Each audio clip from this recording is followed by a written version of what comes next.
Hello, you're listening to Diminishing Returns with myself, Sol Harris, the #1 zombie expert on YouTube, On this self-proclaimed. On this. Joining me, as always, is Mr. Alan Turing, who you just heard there. Hello. And joining us for the second time. It is the second time. Of many, I'm sure. We have Grace. Grace Miller. Is it Miller? Have I just imagined that? Yeah, that's my name. It's Miller. I'll go with that. Well, last time you were on the show, it was to cover Lord of the Rings, The Two Towers, I believe. It was indeed. And somehow we got talking about South Korean zombie TV drama Kingdom. Yes, which I still haven't watched, unfortunately. Oh, Grace. I know, I need to sort my life out. But somehow, I don't know, somehow we got onto the topic of South Korean zombie cinema, essentially. That's the segue I'm clumsily forcing my way through here. And now you've come back to join us for Train to Busan. And I really, on that topic, I must say, I don't know what's happened the last few years culturally or pop culturally, but South Korea is just smashing it out of the fucking park with regards to zombie content. I don't know what's happened, but since 2016, they're obsessed with zombies and they're just Was it this knocking film, it out. by any chance? Possibly. But, I mean, I don't know where this film came from, really. Yeah, but this one was a big success and others following in suit. Possibly, but, you know, the Kingdom, like I say, Kingdom, this samurai zombie show on Netflix, very big budget production for what it is. Very impressive stuff. And also there's a film I saw a trailer for that's coming out soon called Alive. #Alive. Which is also a terrible name for a film. But again, it's a South Korean zombie film and the trailer looks absolutely fantastic. Like, I cannot wait to watch it. Well, Sol, you obviously wanted us to do Train to Busan because you're a big zombie fan. I hadn't heard of it. I didn't know anything about it. So. But, you know, we're not just doing it for the hell of it. There is a third Train to Busan movie coming out this year, a big budget sequel, which we're doing this to tie into. We probably wouldn't have normally tied into a South Korean release, but the current state of the world as it is, and the lack of cinemas open in the likes of the UK and the USA, we're looking to South Korea now, I suppose. But also, you know, Train to Busan is a weird one because it was a real, you know, Parasite can go fuck itself. Train to Busan was a real, like, breakout mainstream hit. I know loads of people, friends and acquaintances, who would never sit down to watch a South Korean film under normal circumstances, who have watched Train to Busan and love it. I didn't know of the film particularly. You mentioned it. And I'm not someone who gravitates towards zombie films, so I hadn't picked it up myself. Just to sort of give a general view straight up front, now I've watched it. You know, I've seen zombie films. I've seen a fair few zombie films before. So I did not get anything out of this film that I feel I haven't seen before. And that's my kind of general take on this is decent film, but did nothing new whatsoever. So I am really very glad to hear you say that, to be honest, because the one thing I keep seeing in coverage of this film is how it breathes fresh life into an oversaturated genre, and you think you've seen zombie movies, think again. And I've heard so many variations on that, but there's nothing in this film remotely new or fresh to me either. But I was wondering if that was just because I've seen zombie movies before. So it's interesting to hear you have the same opinion. Like, for me, it was refreshing to see a zombie film that didn't rely on getting loads of guns. I hadn't thought of that, to be fair. Yeah. You know what? Not an American That's film. A fair point. That Actually seeing how would real people deal with the situation, people who don't happen to have a load of guns in their cupboard. And I really enjoyed that. I thought that was a really different way of looking at it. Yeah, I think that's fair. I mean, I don't know. I guess I've seen a lot of zombie films that do that, but I don't think I've seen any that do that on this scale. And one thing I will say, we're yet to cover World War Z on this podcast. I think we will get to that film at some point.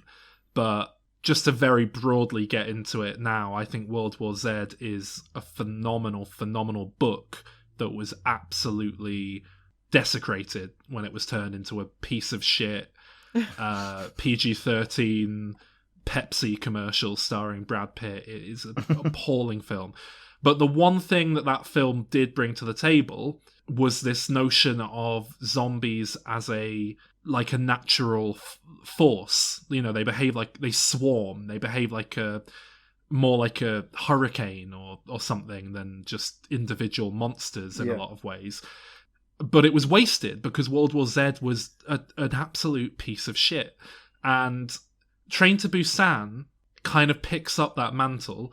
I don't know if they took direct influence from that film's depiction of zombies or if they were just kind of landing upon this idea themselves. Because, you know, it's kind of... I would argue it stems from the world of video games, if anywhere. There are many popular video games that just throw swarm after swarm of zombies at you. But I do think it's very refreshing, and I suppose the one thing that this film has that is kind of refreshing is, yeah, the zombies are just beyond... They're like super beings, and, you know, they swarm at you. They you know, there's a scene where one of them grabs onto a train and then hundreds of zombies are grabbing onto the back of the zombie to the point that they start weighing the train down because there's so many of them. There's several instances where they just literally spill out from shattering windows because they've piled up. There's a scene where they're like swarming over helicopters and falling off them and just getting up and running. You know, that kind of thing is really cool, and I think this is the first time I've seen it done well.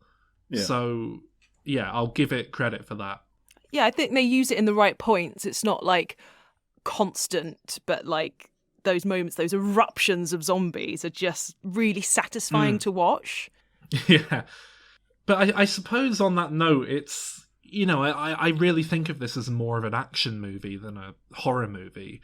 You know, I love zombies and I love them for how potentially scary I find them. But I think there's something to the poetry of you know, the sort of shambolic, shuffling corpse that never stops, that will just follow you to the end of the earth kind of thing. I find that far more scary. Although, I don't know, I was talking about this with my girlfriend a while ago, what scares us, because she finds slasher movies terrifying, much like Calvin. And what it kind of came down to is, I think for me, and I think this is the same reason stuff like The Wicker Man gets under my skin, I realised for me what really scares me is this sense of hopelessness. So that, you know, if you're in a situation that is international, worldwide, there's nowhere to run, there's nowhere to hide, everyone's in on it, that gets under my skin. Whereas, you know, if there's a man coming at you with a knife, I think, I don't know if it's my white male privilege or what have you, but there's part of my brain that always just thinks, well, you can fight him back, or like there's a problem to solve there, you know, run away. Or it's weird because this movie, it does trigger that childhood thing where zombies freak me out, because it is very much a hopeless situation. I must admit, I didn't get, you just said you thought of this film more of an action than a horror. Yeah. And it hadn't even occurred to me that it could be a horror, to be honest. So obviously I felt the same way. I hadn't even considered that idea. It's not something that's going to give you nightmares, is it? It's not going to stay with you. I think it gets your heart racing. And I think it's trying to be scary, but it's like Zack Snyder's Dawn of the Dead, or I was going to say the Wreck movies, but I think they are actually more effective as horror films. But yeah, it doesn't quite, by showing the downfall of society in such a spectacular, thrilling way, it's difficult to really focus in on how scary it has the potential to be, you know? I think if we had more of the situations with people one-on-one with the zombies, it could have been, but yeah, and there's a sense of elasticity with regards to how much of a threat they are as well. You know, at times they grab someone and they're gone, but at other points in the film, 3 people can fight their way with fists through a big horde of them quite successfully. Yeah, I noticed you using the word elasticity there, Sol, as opposed to inconsistency. It's a curious use of language. I found it's not too bad, but yeah, there's definitely like the zombies will do what you need them to do in the situation. You know, it was really bothering my girlfriend, who was pointing out all these as if that had happened, as if this had happened. And, you know, most of the time I was like, well, you know, they're 3 fit young men. He's obviously very muscular. Most of the people we've seen being taken on are you know, little old ladies. It's not completely unbelievable. Or, you know, like pieces of glass, like when they're struggling to lock those doors for 10 minutes, and then as soon as they lock them, they shatter and zombies get out. Yeah.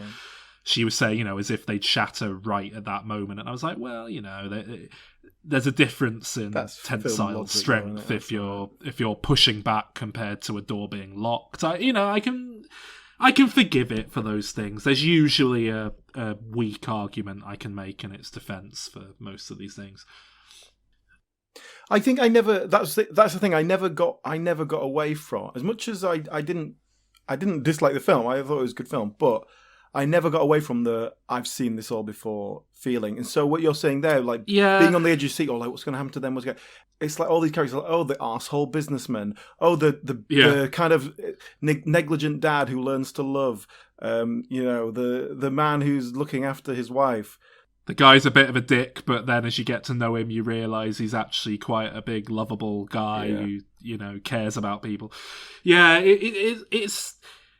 I agree, and, you know, I think I'm probably going to be more positive about it because I'm so desperate for zombie content that isn't completely terrible. You know, I love my zombie movies, and I'm very happy to watch something where I've seen it all done before if it's done well. So I will settle very happily for, oh, this is a competent zombie movie. How quaint. But I don't know. I was disappointed with this film when I first watched it, honestly, because it had such hype surrounding it. It was this big breakout South Korean film. Like I say, I know loads of people who aren't big film goers who were raving about it. So, you know, I think it's one of the highest grossing South Korean films of all time. And when I finally got round to it, like, I do like it. I think it's a very good film. But even beyond, oh, I've seen this all before, I don't think it's that amazing. I think the pacing is a bit off. I think it's too long. I don't think it's as focused as it should be. I mean, the concept of this film is zombies on a train, essentially. But then it isn't, because there's all these sequences where they get off the train and then get on another train and then get off the train. And I kind of feel like if it was just a bit more focused in, a bit more of a cinematic bottle episode. Yeah, everything's just on one carriage. I don't know. That's kind of what I was expecting from it. And it's interesting. I don't know.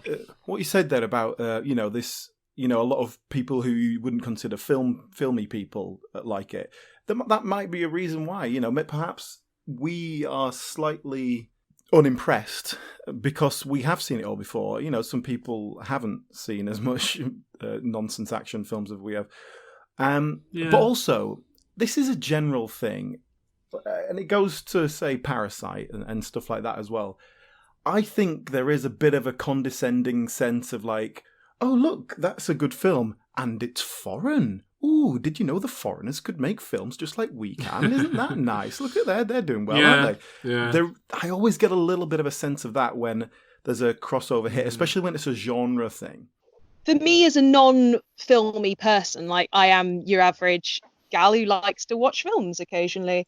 I'm not, deeply entrenched in it like you guys. And I didn't really know what I was going to expect going into this.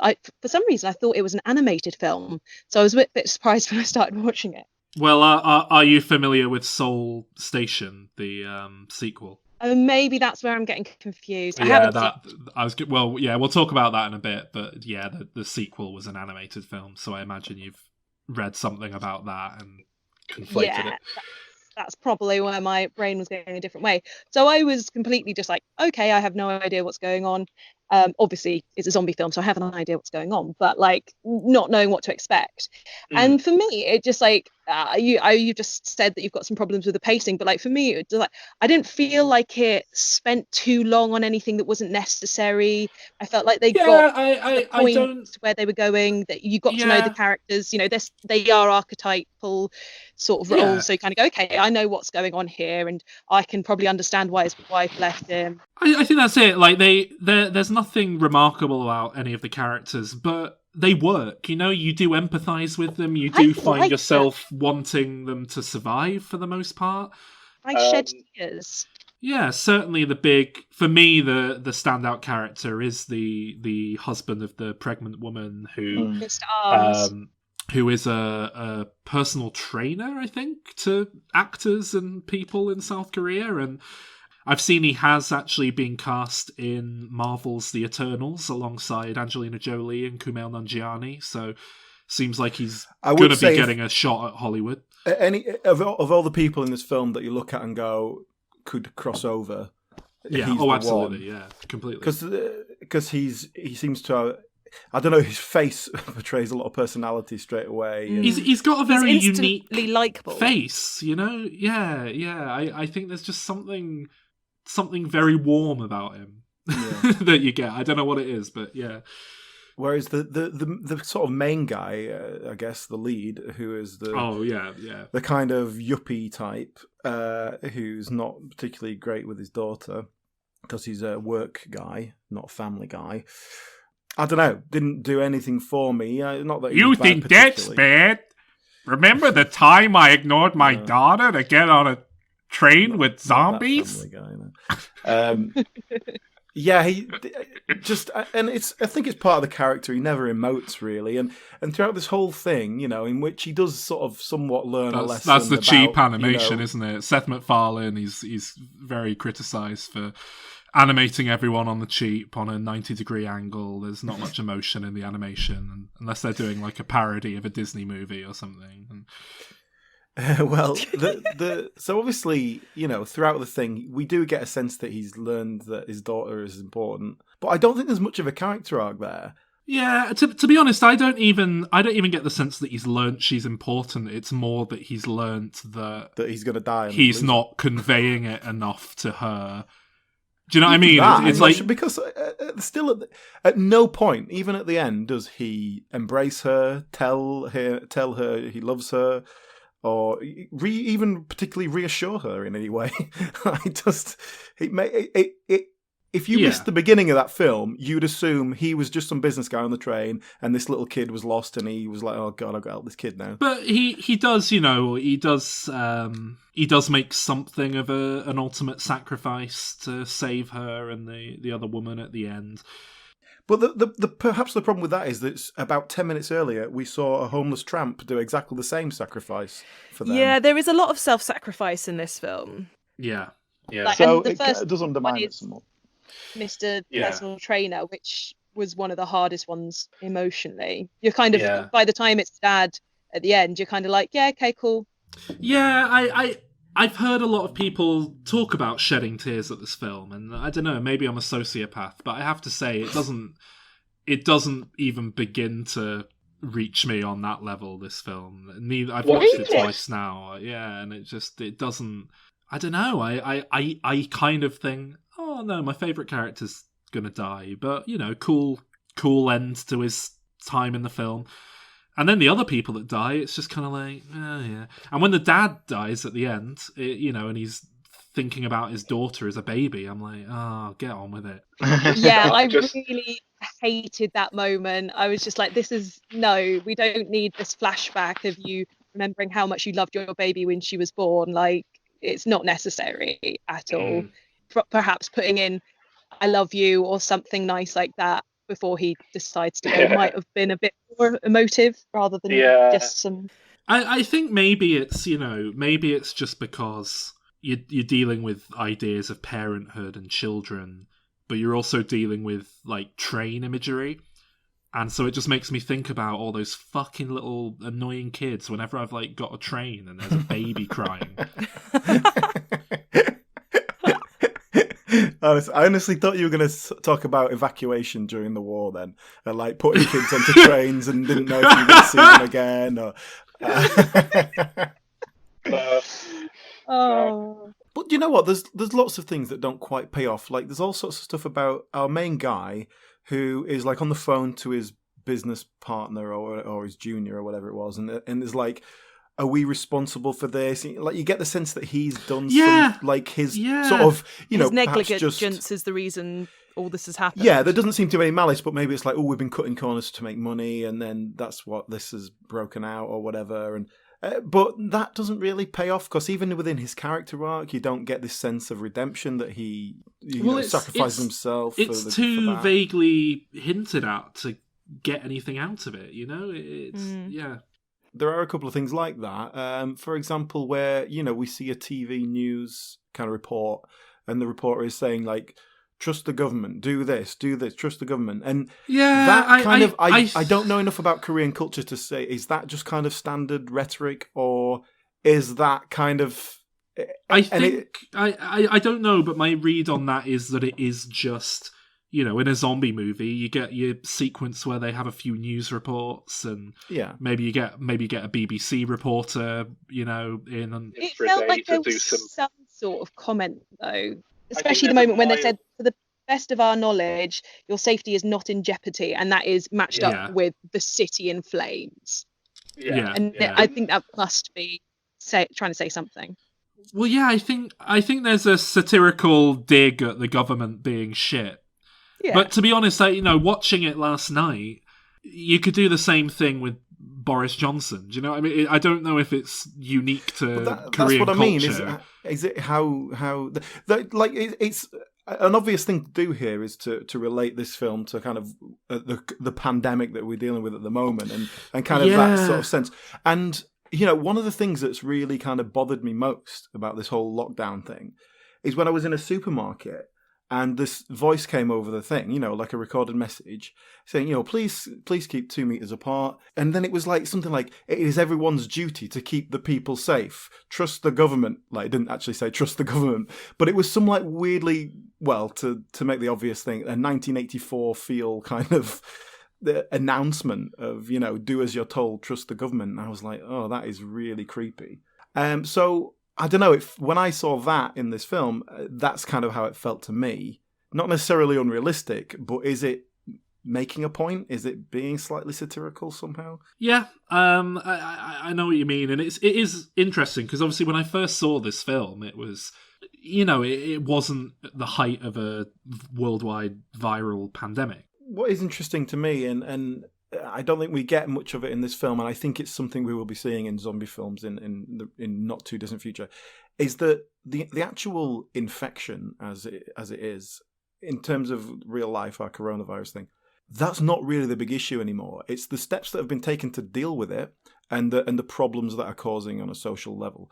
So, that's been the zombie movie standard since Night of the Living Dead, though. It's a real comment about a number of things, and pretty much every zombie movie since then is really, not every single one, but the vast majority have looked to criticize humanity and society as a whole, and we've never quite got one that digs into the governmental response as much as I would like. So that is something I'm hoping we do get out of people's desire to satirize what's going on in the world at the moment. Yeah, it's something we dealt with Shin Godzilla, I think, to a large extent. When we dealt with the Godzilla films, the most recent Japanese Godzilla film was all about the governmental response to it and how it was slapdash. And it was very much a response to the Japan government's response to the nuclear crisis they were dealing with as a result of, was it a tsunami? But obviously they had all sorts of nuclear waste and things spilling out into the ocean that they then had to patch up, and it was a real, satirical criticism of that. But in this film, the only time we ever really get close to this, and it was one bit where I was like, "Ooh, that's interesting," is when the survivors like fight their way through a load of zombies to get to the safe area, and the people won't let them in, and then so they eventually get in, and then there's this standoff between the two groups, And unfortunately, it kind of extinguishes itself before it even gets anywhere. Whereas I feel like that could be a whole third act of your film, couldn't it? Like, yeah, but even that, you know, that's such a cliche. And I don't know, it's just it's like they're obviously not infected, so it just didn't work for me. It didn't quite play, did it? Do you know what I mean? And one thing I do think we might get down the line is, you know, zombie movies where the infection takes 2 weeks to manifest, so you don't know who's infected and who isn't, or that kind of thing. That seems like a likely response to the world we're living in right now. But that isn't what they're dealing with here. You know, they're dealing with a very clear-cut people who are infected by this thing turn within about 30 seconds. And it's very apparent as well. Yeah. They get big throbbing veins and cloudy eyes and start speaking gibberish and then run at you snarling. Like, they're obviously not infected, so it just doesn't really play for me, that bit in the third act. Plus, like I say, that, you know, I've seen that's yet another zombie cliche that I've seen a million times, but unlike cliches of someone standing near a window and a door and then a zombie comes smashing through it and like grabs around their neck, unlike cliches like that, this isn't a cliche that I want to watch 100 million times. Like, there's certain bits of zombie imagery and tropes that I can just watch over and over and over and I won't get bored of. But the whole, we're not going to let you into our safe bit. Again, that's Night of the Living Dead did that with the guy in the house not wanting to let the other people in the house and trying to kick them out. And I also think that's, you know, not wanting to let some people in because they could be infected is a perfectly valid place to be. I also think this film expresses it in a way that, look, this guy's a total arsehole and we all know he's an arsehole, okay? So, like, we're never given a sense of grey area here. Well, it's expressed in a way where, you know, the guy punches him in the face for not letting them in, and then he gets up and he goes, look, he's infected! It's expressed like a comedic, oh, he knows he's not infected, and he's just trying to. Well, like, that's exactly what I thought, and I thought then everyone else was going to go turn on him and say, "Oh, you're an arsehole." Yeah, everyone else sort of backs him up and goes, "Look, we think you should leave," and it's like, well, I really didn't buy that because surely everybody should be able to see what a dick that guy is, and they're just they get whipped up into the frenzy of thinking that he's right.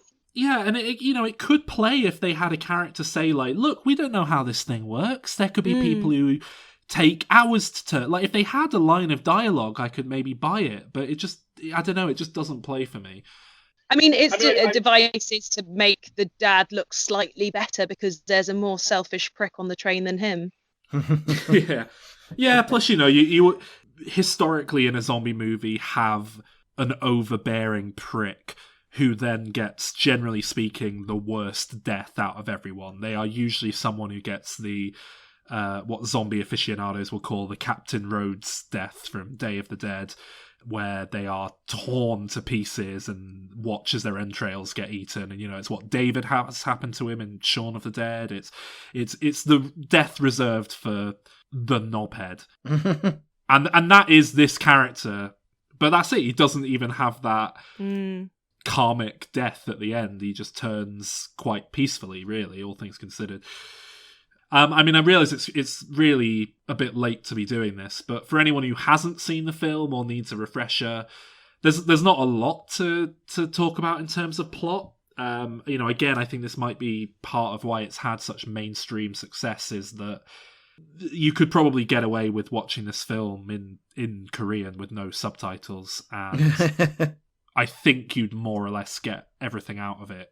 Yeah, but I agree, actually. I think that's very true, yeah. Yeah, you know, and that's not to criticize it. It's just a very visual, action-heavy movie. But essentially, you know, there's a man who's looking after his daughter. They're a bit distant. They get on a train. They go into Busan. As they get on the train, you see, oh, there's some weird stuff happening. They see it on the TV.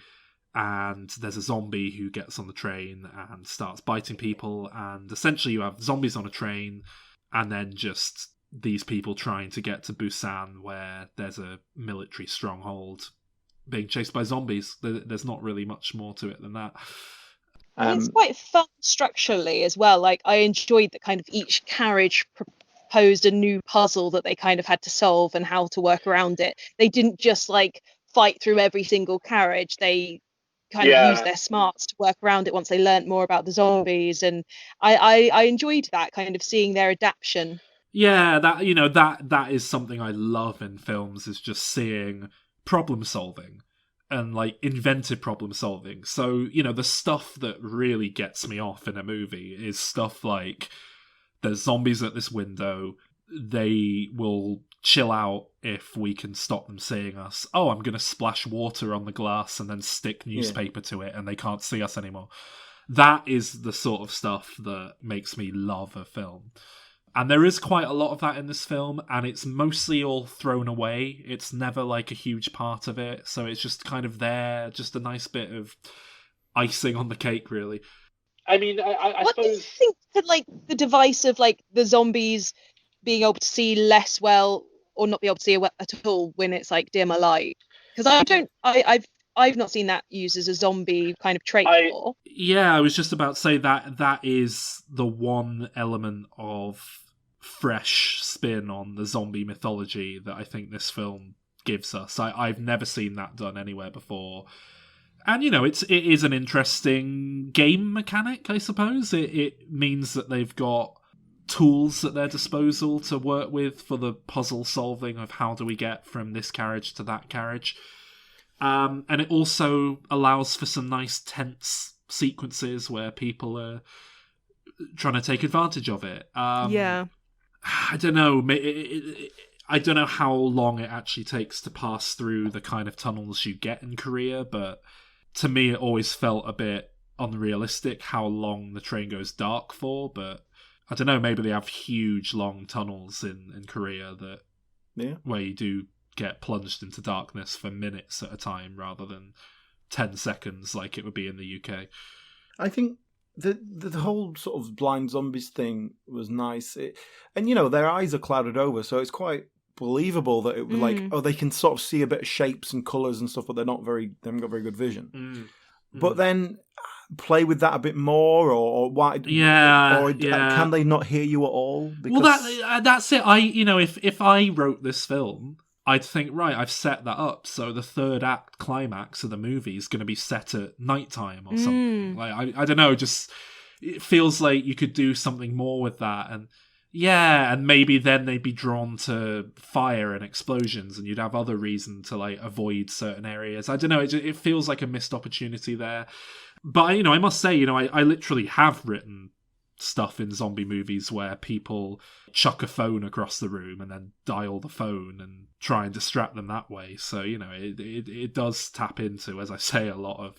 fuckers have stolen that scene that I'm going to have to rewrite for a start. It's annoying.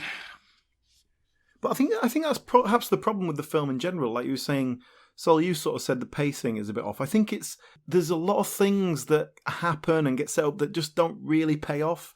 Or just a lot of opportunities that don't go anywhere. And all we're doing is, here's a basic character type, here's the ending for them. It's not pacing so much as structure. I think it's just that it feels like this should be such a clean film with like 3 acts. But it's actually a really quite meandering film with just a lot of wishy-washy. Now we're doing this, now we're doing that. Now we're doing this bit that could have been in the previous bit, but we've saved it till now. If you let me in the edit room, I'm sure I could cut this by half an hour without losing anything, particularly keeping it very pacey. I think I'd maybe re-edit it so that they don't get off the train and back on a train twice. They maybe get off a train once and then all that stuff happens and then they get on another train. Do you know what I mean? Because it's just a bit episodic and stop-start as it is. I never got much of a sense of claustrophobia, which I feel like is kind of a no-brainer for a film like this, where you're trapped in a small space. But I didn't really get much of that. The only time it felt cramped was when they were actually fighting their way through, and there was just too many people there, and the editing was just too slow to make it feel dynamic, and it just felt clumsy, which I actually quite liked, because it was a bit more realistic of what, like, if you were just going to plough your way through. Yeah, again, my girlfriend saw them getting ready to run out and fight these zombies and complained about how unrealistic it was for three guys to be taking them on when they'd just been mowing down, seas of people. But then it starts to play out and you watch them fight and you do kind of think like, well, I can see how they're fighting each individual zombie and landing the punches. It's like on paper it is very unrealistic, but I'm seeing them do it and it feels realistic to watch. So I think they get away with stuff like that very well in this film. Yeah, because it's not like the zombies have any kind of superhuman strength or anything. It's just that they're like rabid. Yeah, and I think, they've swarmed. They've got so many numbers on their side, or the element of surprise at other points. Another thing I have to say in this film's defense is it is so rare to see a zombie film with a substantial budget backing it up. And it's such a delight for me when you get it. Because even generally pretty big high-end zombie movies are lucky to get one scene with 100 extras of zombies in a street, Whereas this film just... the scale is legitimately huge at times, and just the number of people on screen, and it really works. It really adds to it. That scene when they get out of the station and then they're just confronted with a sea of military personnel who've been turned, who turn around and run after them. It's like, shit, that's genuinely, if not scary, it really taps into that sense of hopelessness that I mentioned earlier. Yeah, because you think, how the fuck are they going to get out of this because of the pure scale of it? And to see, a movie with actual money behind it is really satisfying. And to see a South Korean film with actual money behind it as well, I've not seen a huge number of big effects-heavy South Korean films because they, presumably just don't have the same kind of money to play with. So, the effects on show here are very impressive for, presumably quite a small budget compared to Hollywood. And, a lot of that is just big, practical things being blown up. But a lot of it is like little digital touches. There's a scene where the train crashes and you see inside and everyone kind of gets flung up against the ceiling as in slow motion. And it's obviously digital, but it's the kind of thing that, generally speaking, if it's not a Hollywood film, or even if it is a Hollywood film sometimes, it would generally look shit. And it looks legitimately decent. It doesn't take you out of the film. You're not like, wow, that looked crap. I think because they use it sparingly as well. Like, they use it in a right moment. There's enough practical stuff there to sell it, and it's just to fill in those gaps rather than relying fully on everything being CGI. Yeah. So, I mean, other than the effects, and I suppose we've touched very loosely on the acting, anything else we want to talk about? I think the cinematography is very bog standard, but there's some nice effective, shots, dynamic action movie stuff. Like, it's done very well. It's something that for some reason I associate with Korean cinema a little bit, and I'm no expert by any means, but it always feels like there's very crisp, very sharp, distinct, very clean shots, clean, minimalist kind of sets. Even when you have clutter and baggage and all this sorts of stuff, it still feels quite clean. The lighting is always pin sharp. I don't know. I don't know if I can really explain it well. But it's something I associate with Korean cinema. I don't know particularly why that is. I agree with you, actually. Yeah, I have the same idea of what Korean movies look like in my head. I think I had it in my head that was just Bong Joon-ho's aesthetic, really, because I think he accounts for 90% of the South Korean movies that I've seen. Okay. But you're right, I can't think of a South Korean film I've seen that doesn't really adhere to that kind of crispness, as you put it. There was a shot, like, quite early on before they even get on the train that I really like. It was when they were in the car and she just like this ash had just fallen into her hand, and you see their expressions both looking off in the distance at something going on, and then as the camera pulls out, you see then the reflection of the city burning. Yeah. And I like in the car window, and it was I really liked it. I thought, oh, this is pretty. This isn't, I don't know if that takes much effort, but I liked it. Yeah, that's nice. How do you feel about female characters in this? Because I think they're really underserved, and I don't know if that is a cultural difference. Yeah, I think it is. I think the daughter is probably the most fleshed out female character, but it's also not a completely unfeminine character, if you know what I mean. If that was a little boy, and that's it. She's only a couple of steps away from being a prop. And then the one place where they really have an opportunity to give us a cool, interesting female character is the pregnant wife of the bodybuilder man, who, you know, ultimately ends the film as the guardian of that daughter and one of two survivors of the entire film.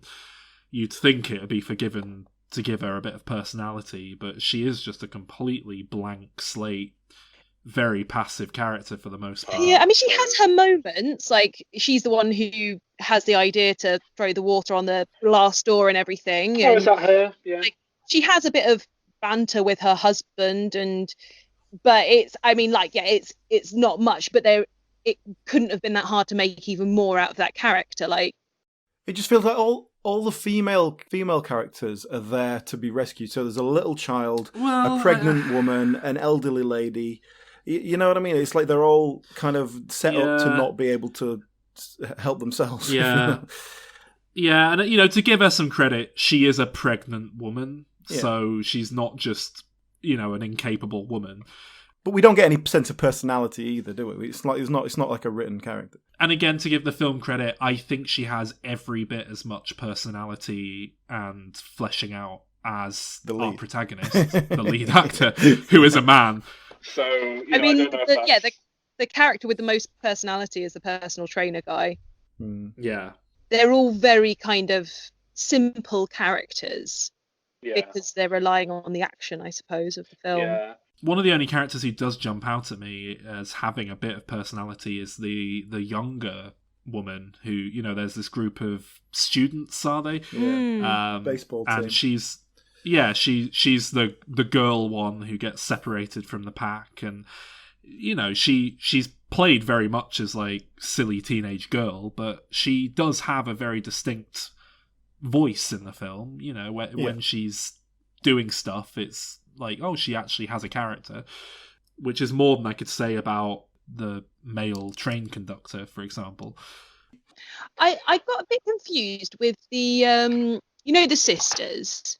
Why the old lady still standing in the door when she could have just walked in? What, the inexplicable bit where they just kill one of them off for, like... Just cause. It just feels like the film was like, oh, no one's died in a few minutes. But we've just lost our favourite character. Yeah, I agree. That scene... You lose the dying woman, and I didn't quite understand why she had to die at that point. Yeah, I agree. That scene doesn't play at all. It's very weird. It kind of comes out of nowhere. It's like she's just sat, not looking, in slow motion. The other sister sort of pulls her face like, oh, I don't know. It's just... Yeah. The whole thing's weird. The purpose, I suppose, for the plot is that the sister then opens the door and lets all the zombies in. Which, again, is like... She obviously knows that's going to kill everybody. And as much as she can be like, well, they kind of helped my sister to die, so I don't care. It's still, like, on a film level, like that when you set up the main sort of leader guy as the arsehole, so he gets some sort of karmic punishment for all that, is one thing. But for them all to die because they were scared is on a film level, doesn't feel justified. I don't think it's meant as a revenge thing. I think it's meant in a kind of, oh, she's lost her mind in a kind of moment of grief-stricken madness and she's going out to see her sister kind of thing. But again, that is one of the most annoying and prevalent zombie movie cliches ever. I could list you so many films where that happens. I mean, it arguably kind of happens in Night of the Living Dead again, when Barbara is insistent she go out into a sea of zombies to see her brother Johnny from the start of the film, even though he's blatantly a zombie now. You know, it's the big third act issue that lets all the zombies in Day of the Dead, and 28 Days Later, I think, does it, and countless films have used this cliche of one character goes a bit mad and lets all the zombies in. So, you know, I might be more forgiving of it were it not something that I've seen a million times before, and it's not a zombie cliche that I like. Yeah, it's just annoying. So I feel like we've been quite negative, generally speaking, but it does what it sets out to do. I think it is very watchable. It just feels a little bit run of the mill. I think that's the problem. Been a bit more analytical than I would normally be, but I still genuinely enjoyed the film a lot. Like, I was fully gripped. I was with it. I was enjoying it. I cried. I got scared at moments, or not scared, but like thrilled. I was very happy to watch it. I would watch it again. Yeah, I mean, I really like it. I think it's a very good film. I'm short of saying great, but you know, I'm sure I'll watch it again at some point as well. It's just a very easily enjoyable, you know, action romp with zombies, and it does scratch that zombie itch for me. I think you asked about Zombieland, if it did it for me on that level. This does. But, you know, on the flip side, it's not even my favourite zombie movie from 2016. And it's kind of a shame, because I think it could have been a lot better with just a few tweaks, even just in the edit room. But, you know, ultimately, I do think it's a very good film. So, I mean, you know, I give it and this is a really solid score, but I give it 7 out of 10. Quite a high 7. See, I would say low end of 7 I gave it. But yeah, definitely lower end for me. I'm a high 7 on that. Wow. Yeah. 7's all round. When was the last time we had a 777? It's been a while. Yeah, very good. I mean, I think that's it. This is the most 7 film we've watched in a while, I suppose, isn't it? But yeah, I think literally a month after this film came out, it was followed up by a sequel called Seoul Station. Have you guys seen that? No, but I read about it, and I understand, you know, it's a sequel, as in it was released later, but it's animated, isn't it? So it wasn't made in a month. Yeah, so I don't entirely know. It's surprisingly very difficult to dig up in-depth information about South Korean movies that's in English. My understanding is the director of both of these films, because it's the same director, Sang-ho Yeon. Yeah. He seems to be someone who started and has come up through animation. And all of his previous movies prior to Train to Busan were animated films. The impression I get is he made this animated zombie movie, Seoul Station, and then somewhere during the production was able to get funding to make Train to Busan, perhaps using some of Seoul Station as pitch material to get money and so on. I don't know. And I think this film was actually completed and ready to go first, but the distributors opted to hold it back until Train to Busan was released to capitalize on that film's success. So it is set before Train to Busan. I think it's set literally the day before Train to Busan, kind of explaining the start of the outbreak at Seoul Station. And so it plays as a weird little animated spin-off prequel, but I've seen a lot of people get very upset about it being called a prequel. But by my estimation, it is a prequel. Like, regardless of if it was made first, it got released after the other films. So it's a sequel, which means it's a prequel. Okay. So what happens in Seoul Station then? It's very cut from the same cloth. It's again, there's nothing you haven't seen before. You know, it follows a number of characters as they try and escape zombies, really. Yeah. You know, there's a scene where they run to a police station to ask for help from the police. zombies follow. They end up locking themselves in the sort of holding cell. So they've got all these zombies trying to get through the bars, and they're just in this little cell. There's a scene where they try and shimmy across a phone line or something across a street, and the zombies are jumping up at them. It's, you know, it's very much, again, not really much in the way of story. And eventually it seems to settle in on a plot around a sex worker. And, you know, to give this film some credit, Alan, it actually does have more interesting female characters with a bit of agency than Train to Busan. But one of the main characters is a sex worker who's, you know, trying to run away from her pimp and escape that. It's zombies, it's animated, it's decent. You know, I think it's very enjoyable. It's not as enjoyable as Train to Busan, because you trade in that pure spectacle of scale that you get with Train to Busan for hideous animation. And I think that's a real shame, because I cannot tell you how much I would love a nicely animated zombie movie that's not like for kids. It's computer generated. It's this very odd animation style, which is kind of like cel shaded, computer animated stuff, but it took me a while to really settle in on that and realise, this definitely isn't hand-drawn. It's done very convincingly that I thought it might be hand-drawn for a bit. And I think it's largely done that way because they can have hundreds of zombies in a scene with a kind of copy and paste mechanic at play. But the problem with that is that you will literally see like 3 of the same zombies in one shot at a time. So it just feels like a video game. Like, it's really not disguised at all. But, just as a zombie movie, it's a decent zombie movie. And, so I give it a very low 7 out of 10, this one. So what about the sequel that they're building up to here now? Well, I cannot wait. Have you seen the trailer for this, either of you? No, I have not. Oh no, is it out? I'll look it up now. I think you should both go and watch it now, because it's not something where you need audio again, particularly. I think the trailer for this film looks absolutely phenomenal. I mean, it's more of the same, but it's post-apocalyptic. Yeah, I'd say this looks like full post-apocalyptic thing. And I think they've literally doubled the budget. And it's very clear to see in the trailer where the money's gone.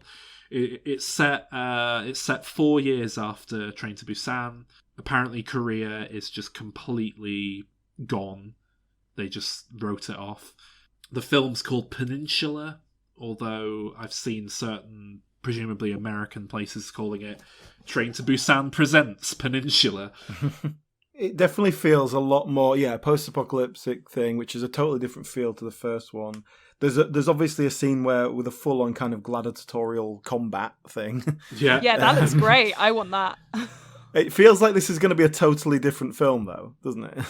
Well, I don't know. I think the heart and soul of Train to Busan is gung-ho action, thrills, and I think this is a perfectly adequate place to give us more of that. And, I don't mind it being quite a departure from the first one, because the second film, Seoul Station, is, by nature of being a weird little animated thing, already quite a radical departure. Yeah, and I'm kind of glad it's not just taking place on a train again, because it would be just like, well, you've done that. There's plenty of time to give us a sequel down the line where we just follow another character as the outbreak occurs. But, we've seen that.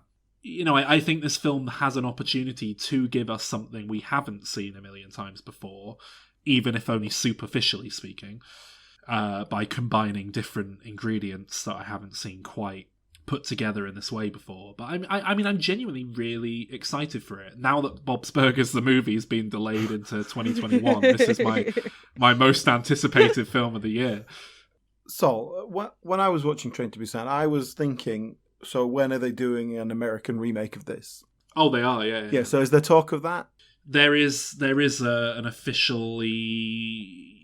I think it got the green light pretty quickly off the back of the first film coming out. I think James Wan, if you know him, the Conjuring guy, who's, big deal in Hollywood with all the Fast and Furious movies, but also very much a horror guy. He's done a lot of... James Wan is producing the English language remake, so I'm guessing it's just going to be an American take on the same film. To be honest, it seems completely unnecessary to me, because I don't think they're going to do much different with it. No. You know, if you made a zombie movie on a train in the UK, I think it'd be very different, because you've got to stop every 3 minutes, and little countryside villages that you're passing through. But I think it's going to be pretty much the same deal here. It's just going to be like train to Detroit or whatever, and they have to, there's a militarized zone and you have to go through this tunnel. I just don't see how they're going to do anything different. And like I say, because Train to Busan is so visual, I don't really know what else you can do with it other than maybe giving the characters a bit more personality. But I don't think that's going to happen. It's James Wan producing it. You're probably going to get Patrick Wilson in the lead. the blandest everyman, good actor, but which character will Mark Wahlberg play? The beefcake bodybuilder, obviously. Although, having said that, with this whole Train to Busan Presents franchising, feels very similar to the Fast and the Furious Presents Hobbs and Shaw. Do you think maybe we could get the Rock in here, Dwayne the Rock Johnson? You can always be the big beefcake. Always get the Rock. Yeah, get the Rock in as the beefcake husband. Oh, but they couldn't get away with killing off the Rock that early. He can make it through till the final act, then go out in a blaze of glory. Yeah. Well, actually, yeah, you're right. You're right. I don't think he'd want to die. Actually, I think he'd want to stick around for sequels. So they'll change it so that he takes the daughter of the guy and looks after her because he's a better dad. Family of that guy. That's Vin Diesel, the other guy. Yeah, it's the same franchise, isn't it? The guy, a big beefcake guy. We are Groot. In this film, there was something about him. I don't know what it was, but there was something about him that reminded me of Peter Serafinowicz. I don't know quite. It's the face shape. Yeah, is it? Yeah, and plus Peter Serafinowicz is quite a very tall, imposing man. Yeah. I suppose he's got that as well. But I could definitely see him playing that. I don't know if that's the Hollywood casting they would go for. I mean, the thing with this Train to Busan remake is it's being developed, but I'm very skeptical about it actually getting made. Every successful foreign language film gets optioned and developed into a Hollywood film. And a lot of them never actually go anywhere. Well, it already feels a bit late, 4 years on. Yeah, I just don't see much of a market for it. And maybe I'm completely wrong, but I think people who are interested in a zombie movie on a train are the sort of people who might watch a South Korean zombie movie on a train. A film like this just doesn't seem like it makes sense to translate to me. But well, I think when a foreign film does well, or when you want to remake it, it's because that's a really good concept. Let's take that concept and make it in a way that will have a wider appeal to an English-speaking audience. Whereas with this, I don't think there's anything here that has not been. There's no concept here. Do you know what I mean? I think there is, but you might as well just make a different film and not pay for the rights to Train to Busan. I think just make zombies on a train and go. Yeah, we know there's this other zombie movie with set on a train, but they don't own a copyright over that, do they? You keep them on the train and use that. That's what I mean. Make that the whole film is, get Kenneth Branagh in as with a little moustache. He's talking about the old grey matter. That's the posh Poirot way of saying brains. Yeah. So Sol, you've managed to get zombies on the show again. Have we? What other proper zombie films have we done? What that we've? Resident Evil 1 through. All of them. We did the whole franchise, yeah. Shaun of the Dead. Oh yeah, definitely that one. The Evil Dead quadrilogy, if you count those. Mm-hmm. Reanimator trilogy. You can make a case for Frankenstein and Bride of Frankenstein in there. Yeah. Oh, Zombieland 1 and 2, and Pet Sematary 1 and 2 as well. Of course. So we've done a solid amount there. Yeah. But there's a lot left to get to, We've still still not done George Romero's seminal trilogy. I cannot wait to get to those films at some point. Mm-hmm. But, I mean, the problem with that is I think we really need at least 2, if not 3 episodes to do them justice. And, we're waiting for a place in the schedule where we can whack them in.